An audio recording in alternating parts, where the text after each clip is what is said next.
takes a lot to laugh, takes a train to cry. Welcome back inside the Paris Sea Palace, high above 2919 East Broadway. This is the Jake Feinberg Show.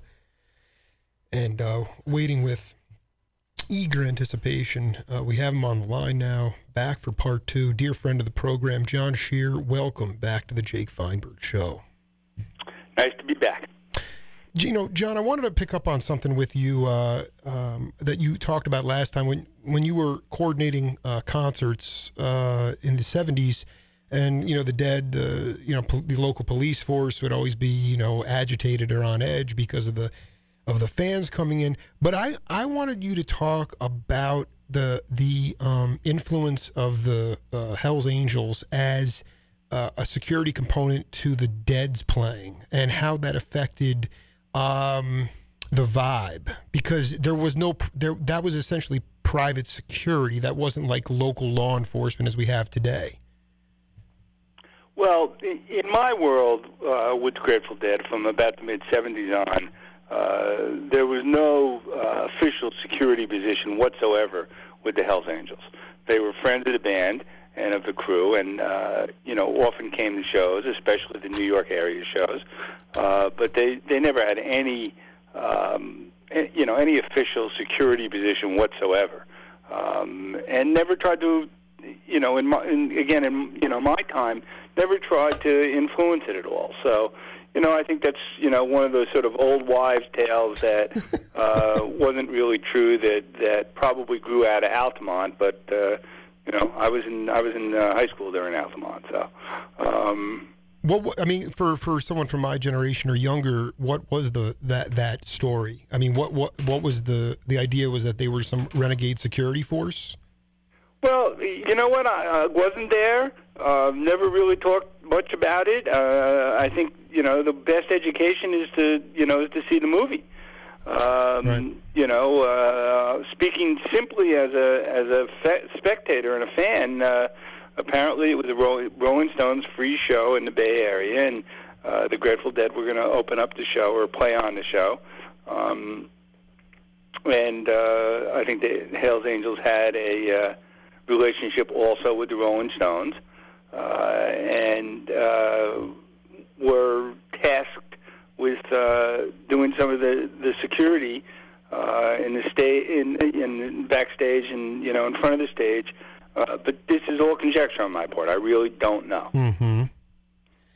Okay, and so the other issue that I wanted to talk to you about was your relationship started with John Belushi, because he seems to always be showing up at the Capitol Theater, and I know that he was part of the Saturday Night Live crew, but I wanted you to talk about you and him personally.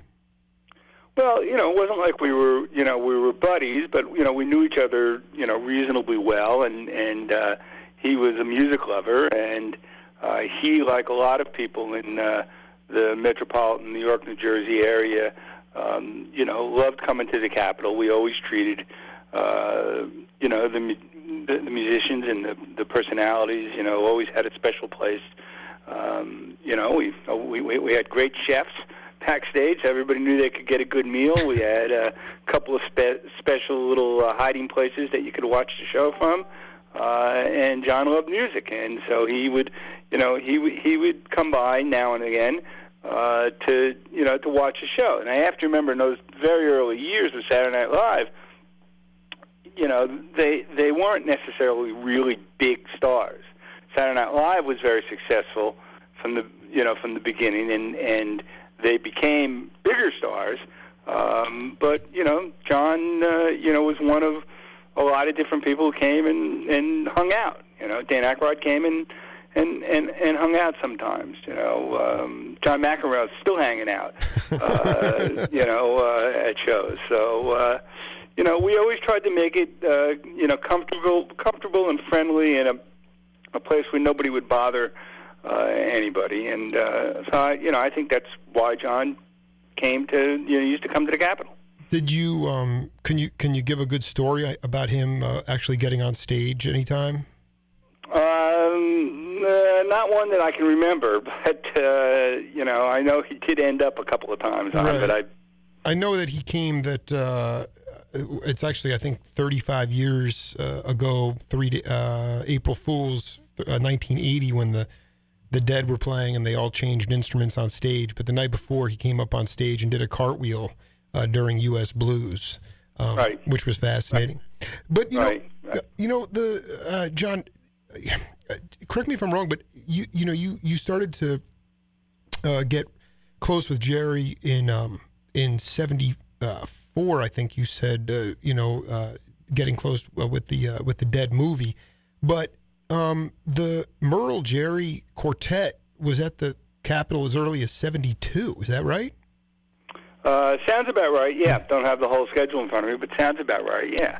And so but I was a plain old promoter in those days, and Capitol had opened in late 71. So, not, if you look at the lineup of people that played the Capitol from its opening till 88, it's a pretty who's who of the rock world. My relationship with Jerry and with the Dead, started just as promoting some of their dates, and then, got closer over the years. Last time we talked, we were fading out, and I really wanted you to talk about the Rex Foundation in pretty elaborate detail. What was the intention of it? It's still around today. What is its relevance today, and why is it important? Well, look, it's it was the first sort of organized charitable. Charitable operation that the Grateful Dead as a group formed. They formed Rex. It was named after one of their ex-road managers, who was a good guy and seemed natural at the time.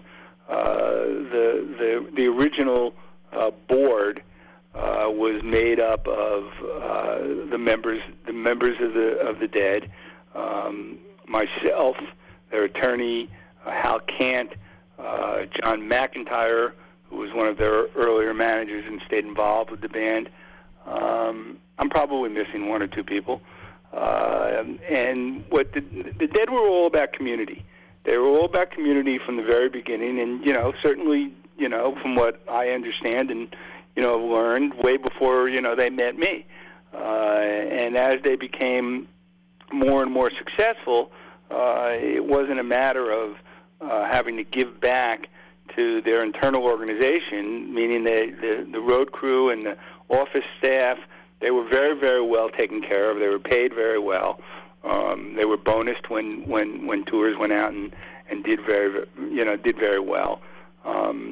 So they were in a financial position where they could do something outside of the immediate family, so to speak. And Rex was formed, and it's a charitable organization that still exists. It's now run, executive director is now run by my friend Cameron Sears, who worked as the Dead's tour manager, and he was the last sort of management figure with the band. We're having terrific couple of years. In the beginning, when it started out, the band would usually dedicate, one show a year, where 100% of the net proceeds would go to Rex. So, it was hundreds of thousands of dollars that would go into the Rex pot, so to speak. And then as we started doing, good deeds, shall we say, there were other people who donated, and that's continued up through now.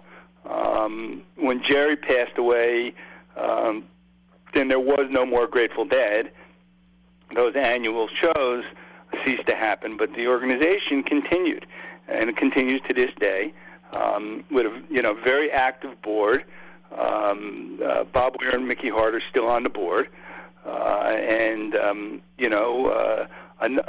number of family from the very beginning, and a good number of people who've joined the board over the last 10 or 15 years.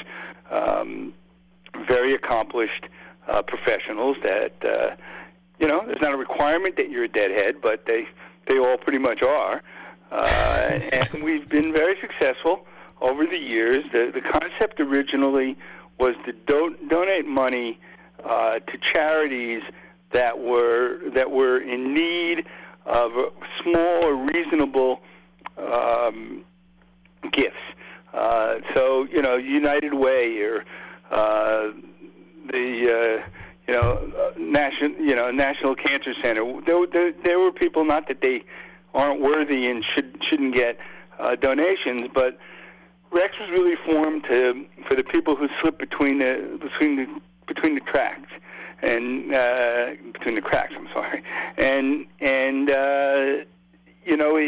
we've given money to everything from mime troops to camps that specialize or are designed to have kids go to their camp whose parents are incarcerated, to various different musical projects, money to save school, some school projects, buy instruments for underprivileged kids.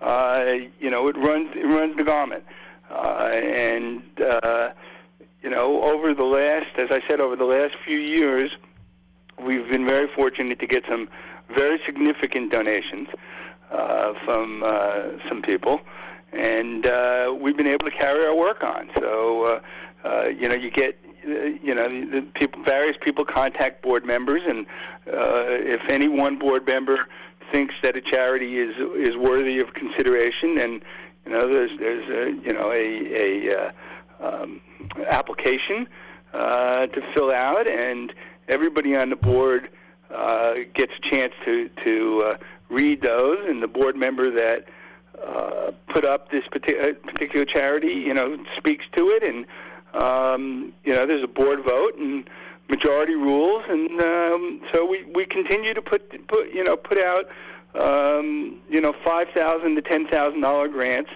and every single time it's a good feeling, because it's charities that $5,000 means a lot of money to, all right, and help save projects.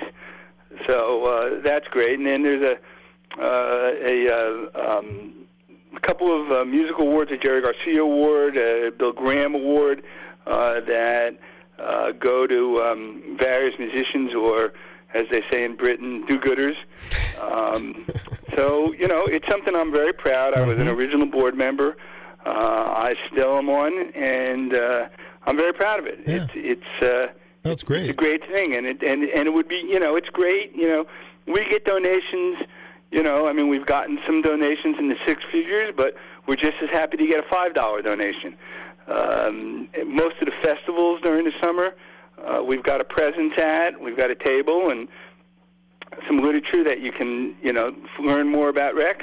But I'd encourage all your listeners. I'd encourage everybody to look at it. It's a great charity. Yeah, I think also, we could go on for hours about Rex. I think it's like important to identify after you give you decide which charities you want to support, is to do some serious interviews with people that were profoundly affected, and then get it onto new media and in video form.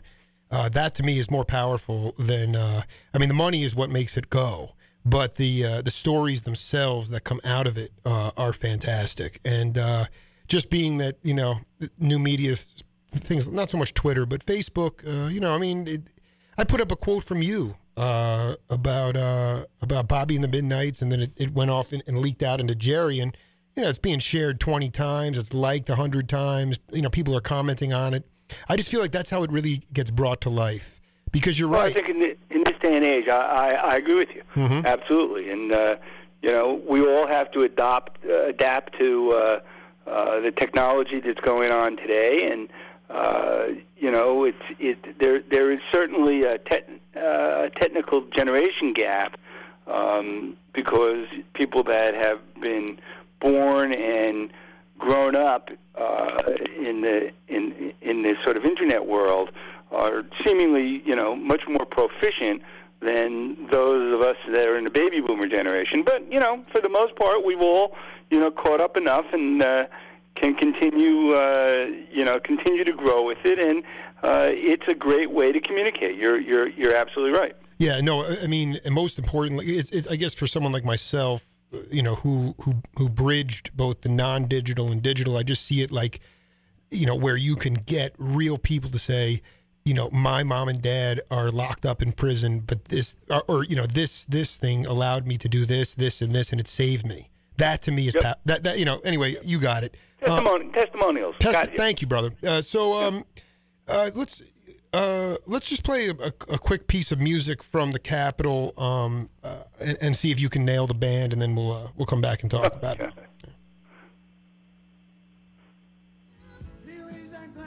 My friend. Yes, of course I'm charming, but she's so easy. Well, I'm changing tune I dance to in this gay old social world.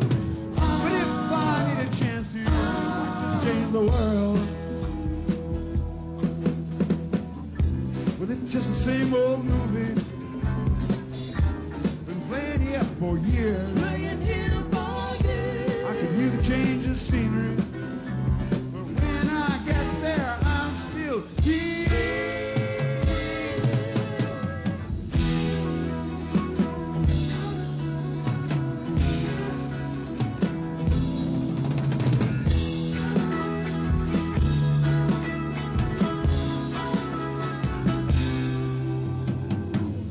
Coming soon. Hey, another day in paradise. The theater near you, but they'll be showing it forever.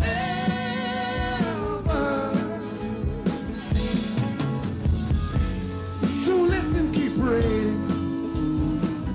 Give them all the times to twirl. All the splendors fading. Yeah, I have to change the world. And it's still the same old movie, and I've seen it all before. Tell me more what you want to do me, 'cause I just want to show some more. Yeah, well, that's pretty easy to get. So we didn't. I was going to play you an instrumental, but why don't you? Well, look, and the lack of quality and clarity over the phone isn't terrific. But yeah, I know. Right, it's clearly Bobby singing, and can't tell you. No, this is great. Configuration. I was going through this stuff last night. It's so cool. There's so much stuff from the Capitol, and you get on the introduction. You're like, it's a new band. I got to introduce everybody, and that was. And what I really wanted to play was something that was supposed to be 2 minutes later, which was this jam with Matt Kelly on harp. Brent, right. It was 11/6/1980. Bob Weir, Bobby and the Midnights with Bobby Cochran, Tim Bogert, who was a guy who's been Why don't you just talk about Bogert, because that guy was a mainstay at the Capitol from day one. Well, Bogert was if I have my history straight, the original bass player in Vanilla Fudge. Which was a band that had a bunch of big hits, East Coast band that had a bunch of hits, probably going back to the 60s. And then he played with Beck, Bogart, and Appice. Jeff Beck, him and Carmen Appice, who was the drummer in Vanilla Fudge, and then he played with Bobby, and he was sort of a monster bass player. I was going to say and that band, even though that recording isn't that great, Brent was still in the band at that time. Matt Kelly was playing congas and harp. I don't know how you play congas with Billy Cobham on drums. It's really quite. But no, I mean, John, tell me that you were the brainchild behind Summer Tour 1982, this tour that included Bobby and the Midnights with Billy Cobham, Alfonso Johnson, and Jerry Garcia Band. They did Music Mountain, which was some sort of in upstate New York. It was an right. Okay. Really in the Catskills. In the I mean, all right. So that it went from there to New Haven to Cape Cod to a roller rink out in South Yarmouth to Maine, and then a show that I've been listening to, The Great Simple Twist from the Passaic, and then there was also Stanley Theater, and at some point Bobby and the Midnights peeled off, and then Jerry and John did a Hell's Angels benefit on the 25th. But I'm like, Scher totally rocked that whole tour. Tell me you were the brainchild, because that Music Mountain show is epic. Well, listen, it's tough to call yourself the brainchild. I was the business part of it. I booked it. My company and I coordinated it. But the brainchild is musical. It's the musicians. It's what they perceive they can do together on the road. And you have to remember that. From the moment I met them, Bobby and Jerry were very, very close. And Jerry really was like Bobby's big brother.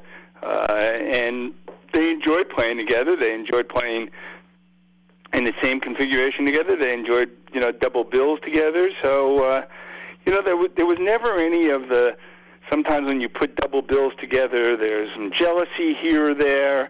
Never happens, This was, was and, continued to be till the end, very much a family affair.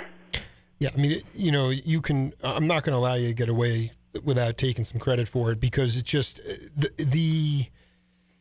I understand. Can you talk a little bit about actually, you don't have to use specific bands or names, but can you talk about one of these instances of jealousy? You talked last time also about the standoffishness that certain individuals that have incredible chops and are monster musicians and monster personas, they're standoffish, and you were saying that wasn't the case with the Midnights. But can you talk about how you navigated these things? I think just, problem solving in this day and age, as a parent, for me, as a young parent in the workplace, it's hard. You've done it for years. Talk about a specific time. You want to talk about names is fine. How did you solve problems? Well, look, being a parent, that's it's a little pretty different. good, pretty good comparison. I mean, it all depends, on how close or you were with it, with any given group of musicians, and what your role was. If you were just the promoter, which I was in many, many, many hundreds of shows, then no, you never really got involved in any of their internal stuff. But when you got close with bands, or you got in some cases managing them or working for them, sure, you had to try to solve those problems. Some, for example, are unsolvable, Right. because over a certain period of time, people just don't like each other. They've had enough. But Bobby and the Midnights, all of the Dead projects, for the most part, everybody got along, because they were never forced to do anything. They were never forced for money, because you always had the mothership. If you were a Grateful Dead member, you went off and did side projects to satisfy your musical curiosity, but you didn't have to, because you didn't really need the money. Because when the big band got back together, that was really, your main source of income.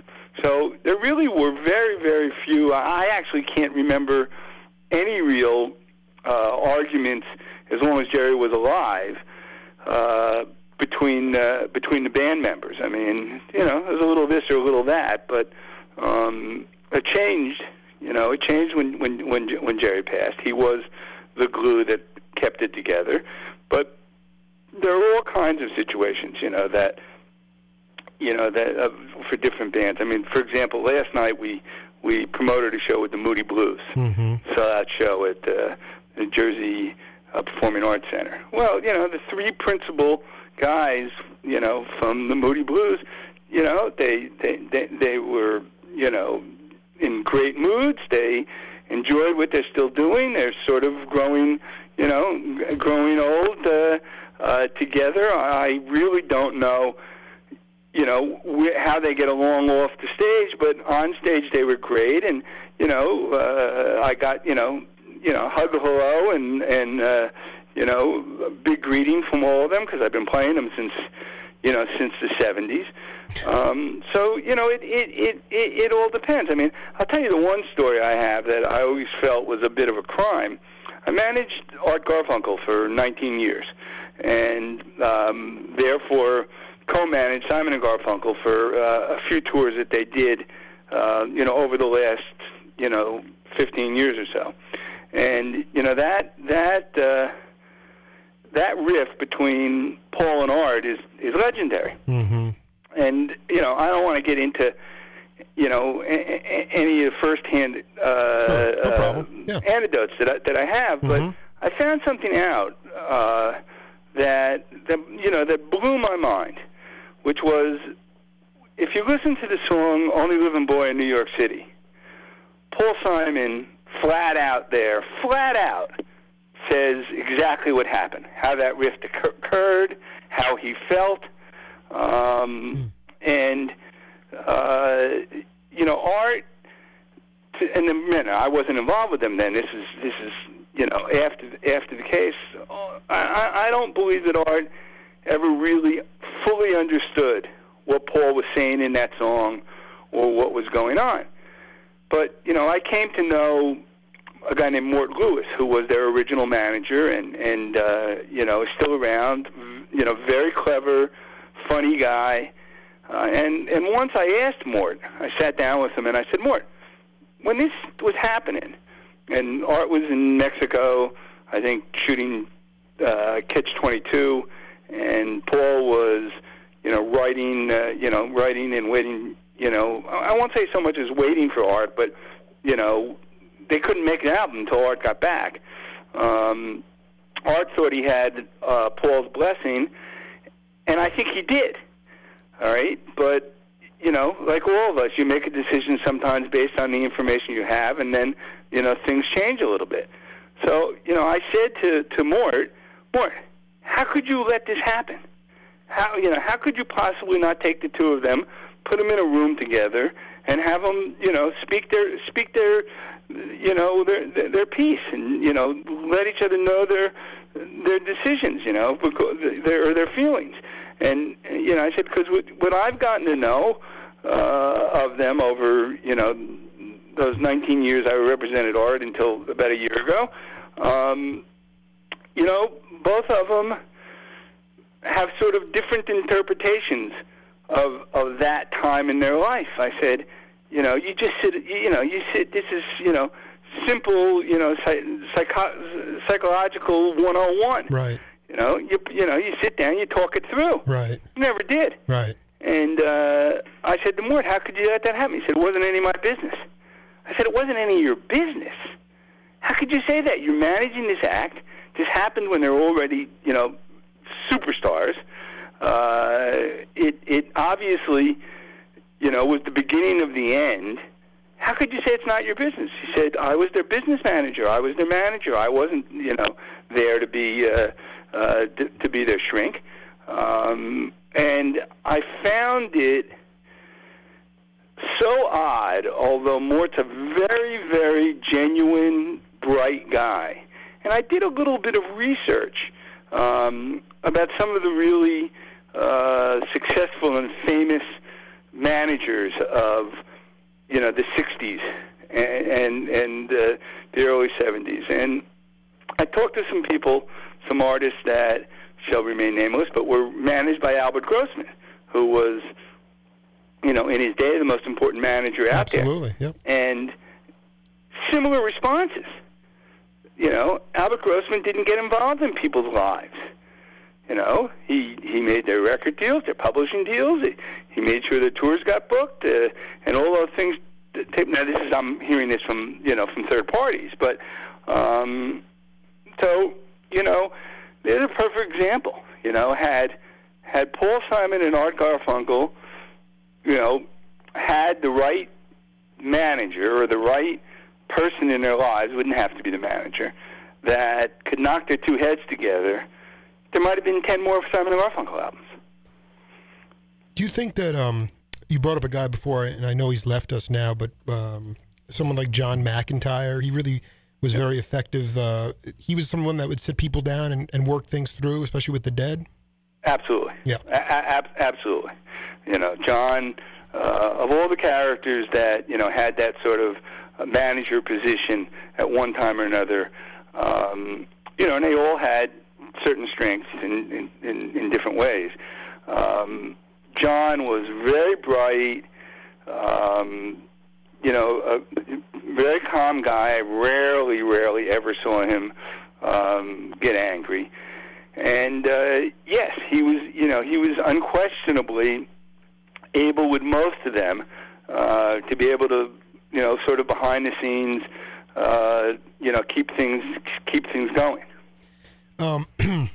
So I also wanted to talk to you a little bit. You were so articulate about these, you know, Carnegie Halls and the Kennedy Centers. That these places were not interested in housing rock concerts in the mid '70s. But you put, I mean, I'm not sure, in '75 with Legion of Mary, because they wound up playing the Kennedy Center.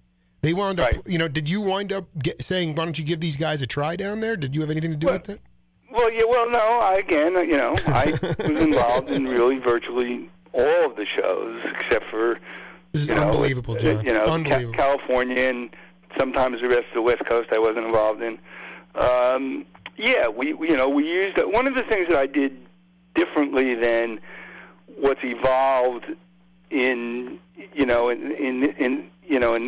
current industry was, for the most part, when the acts that I worked with, and specifically the Dead and all their spin-off projects, I always involved a local promoter. The only time we promoted it solely was, you know, in a number of northeastern cities that our company promoted in any way, having nothing to do with just the Dead. You know, we did, you know, and it was upstate New York and eastern Pennsylvania, a little bit into New England, Connecticut, New York and New Jersey, of course. In Washington, we worked very closely with a company called Cellar Door Productions. And the reason we always used a local promoter was because the local promoters, you know, knew the lay of the land. Maybe less so in this day and age, but, you know, they knew the building managers very well. They knew the security companies. They knew the police, you know, and were able to put together a compelling story to the people who had to be convinced to you know, let, you know, various artists, rock artists, into this sacred ground. So, you know, I don't recall anything specifically with that, but, you know, we talked about where to want to play and do something special in Washington, and you know, I went to the two principals of Cellar Door and said, you know, what do you think? And you know, it got done. So, you know, but what I said last time, and I'll stick by now. Most of these facilities still don't want anything to do with rock and roll of any kind. That's right. You know, and if they do, you know, they're so expensive, they're so financially unfriendly to contemporary music, and I'm talking about 2015 contemporary music, not 1975 contemporary music, which they were not very comfortable with either. Exactly. Yeah, that's what I was saying. You know, so it's, you know, like to this day, you know, one of the very, very special places to see a concert of any kind is still Carnegie Hall. It's magnificent, all right? But there are very few concerts ever in Carnegie Hall. You know, the stagehand bill alone is more expensive than all the expenses of many other theaters of similar size. You know, and you can't. There was a time when you could bring in, you know, electric music I did the band in Carnegie Hall over the years. I did Johnny Cash. So I did a number of shows at Carnegie Hall that were amazing shows.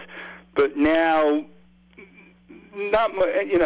maybe not completely acoustic, but close to only acoustic is the only way it works there. So, it's a shame. I think it's a great shame that one of the great concert halls of the world, virtually ignores contemporary music for the last half a century. But that's so in a number of places. Yeah, I mean, somehow it has to be proper or elegant. I do know. I mean, I just interviewed Maria Moldauer last week, and she told me this incredible story about when Jeff and her were still together, and the first time they left their daughter with a babysitter, he took her to Carnegie Hall to see Duke Ellington's band. Right. So I mean, that's Duke. I mean, obviously it's yep. But just the legacy here, Scher. I mean, I know you're not going to sit around and marinate on it, but it's like the idea that there are crystal master cassettes coming out of the Kennedy Center from that tour in '75 when you have this space music. Like you said, I'm not sure if that was really contemporary music or pop music in '75, but the mere fact that was playing in there was expanding people's consciousness, whether they knew it or not. So the fact that, and the Cellar Door was, I think, that was a venue for like folk and gigs and stuff. Yeah, it was one of the original legendary sort of coffee houses, like the Bitter End in New York and like the Boston Tea Party in Boston, and then, the principles of that company, as the business got bigger and moved out of clubs into theaters and out of theaters into arenas and amphitheaters, they were one of the companies, predate me by probably close to 10 years. But they were one of the companies that expanded with the times. Then you got, the whole concept of the amphitheaters throughout the country that now are, 90% owned by Live Nation. Those amphitheaters really came into being because the arenas and the larger venues that were controlled either by independent companies that were,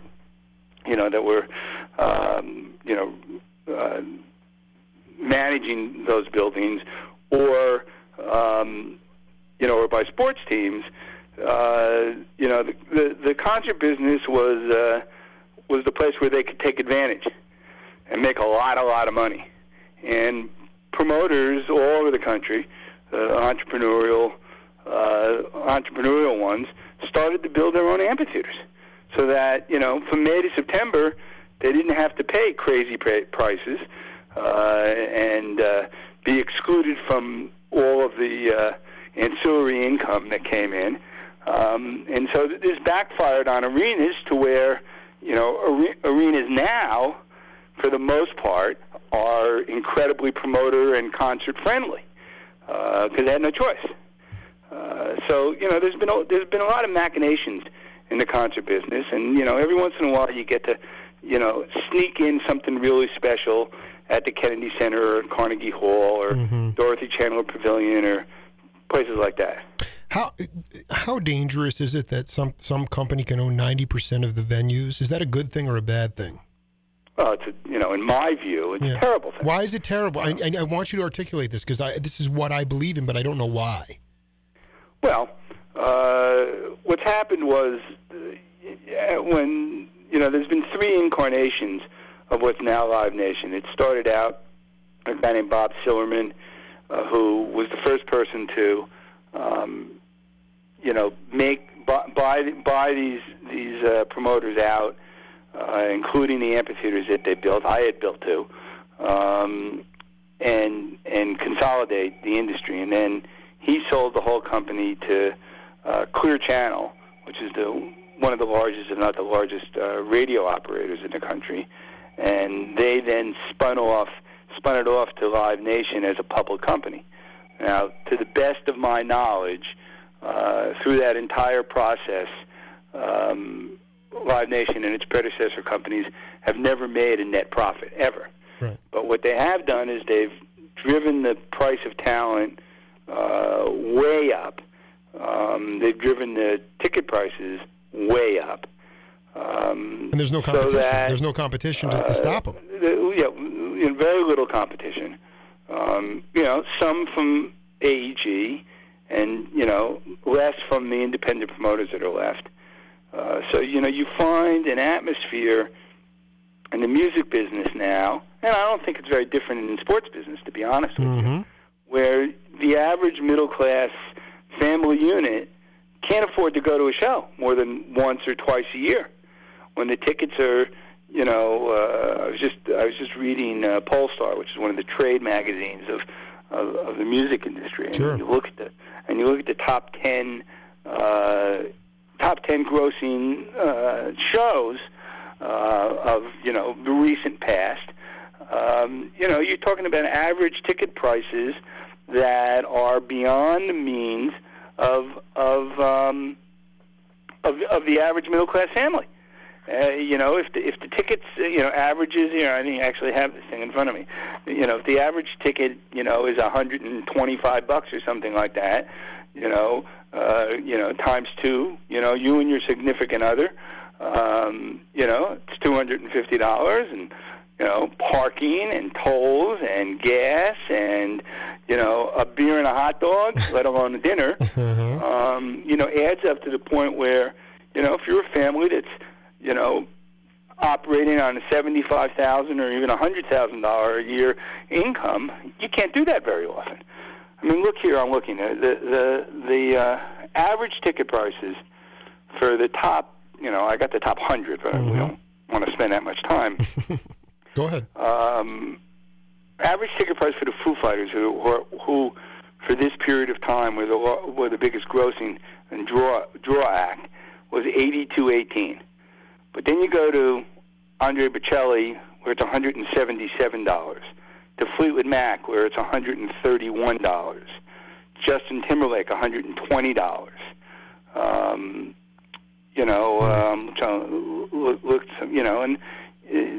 Those are the average ticket prices. If the average ticket price is $131.89 for Fleetwood Mac, the top price has got to be, $200 or so. It goes on and on to the point where if the average ticket price is $85, let's say, again, the best tickets have got to be, over 100 to keep that average, and so that would be the case in, what I'm reading right now of Bob Seger. It would be the case of, I'm just looking at James Taylor. It would be the case of Jeff Dunham, John Mellencamp.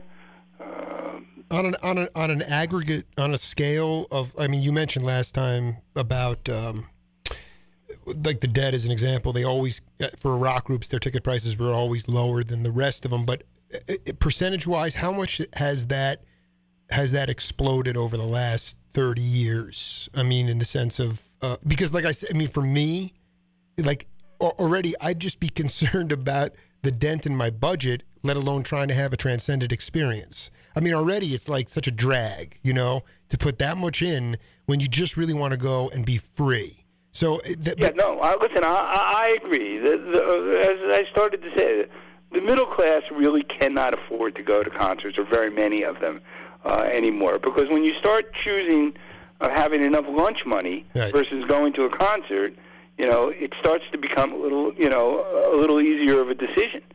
Or paying your gas and electric bill, or your mortgage for that matter.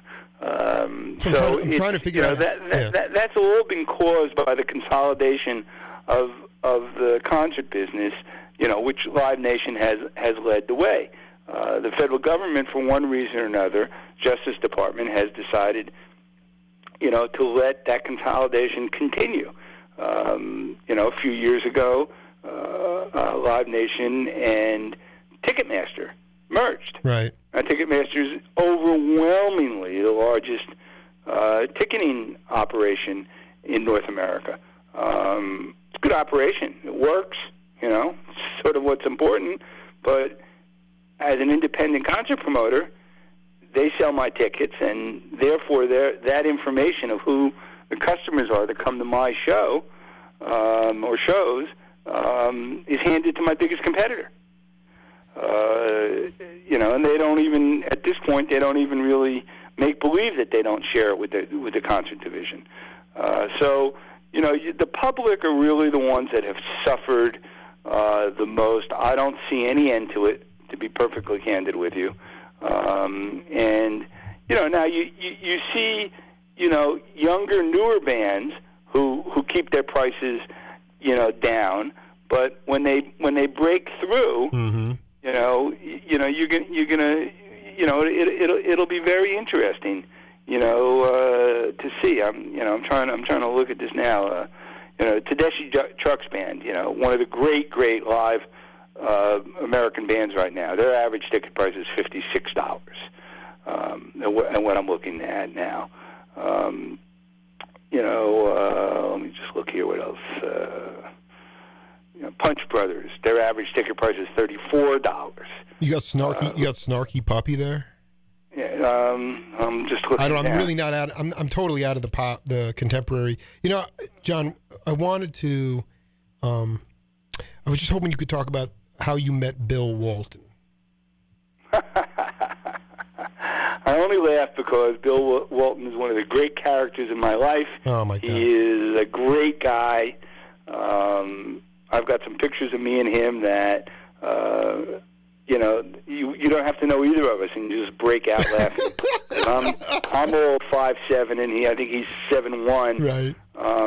And he's such a sweet guy, and he sort of makes this unconscious effort when he's talking to somebody that's that much shorter than him to try to close up the gap between the top of my head and the bottom of his. So I've got some pictures of me with my head, cocked as high as it possibly can be, and him with his chin tucked into his chest. And it's just, it's just funny. He was a Grateful Dead fan. Mm-hmm. It was really that simple. And with success in all fields of the world, but in success in sports and the music business are pretty closely aligned. I'd say most great sports stars I know wish they were rock stars, and most rock stars wish they were sports stars. And they live similar lives. And as Bill became more and more accomplished, he got access. I don't remember the first shows he got to, but he came to Dead shows, and he met the crew and he met the band, and I met him, and again, a very sweet guy. He's a board member of Rex, by the way. I know, that's why I bring him up. Exactly. Yeah. And believes in the music, believes in the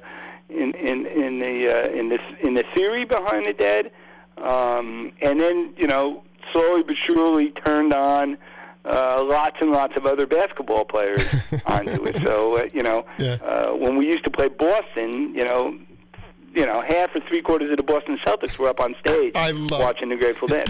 Because there are these stories about Danny Ainge and Bird and McHale being brought to Worcester. I'm like, this is...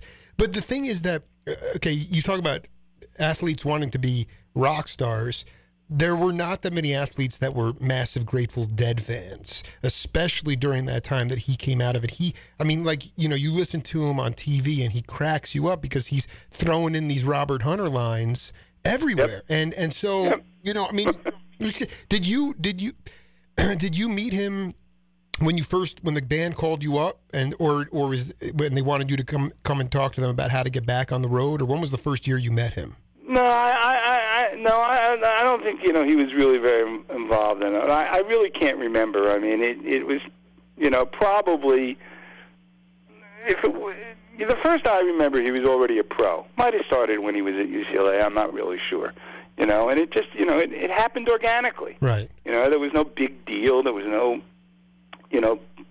big lawyer or anybody that tried to make the introduction or anything. It happened organically, and I just met him because he was hanging around and he was a good guy. John, before I let you go, man, you mentioned last time Ramrod, who was the unsung roadie. Could you break down the roadies, Candelario, Parrish, and Ramrod? Can you break them down and their significance?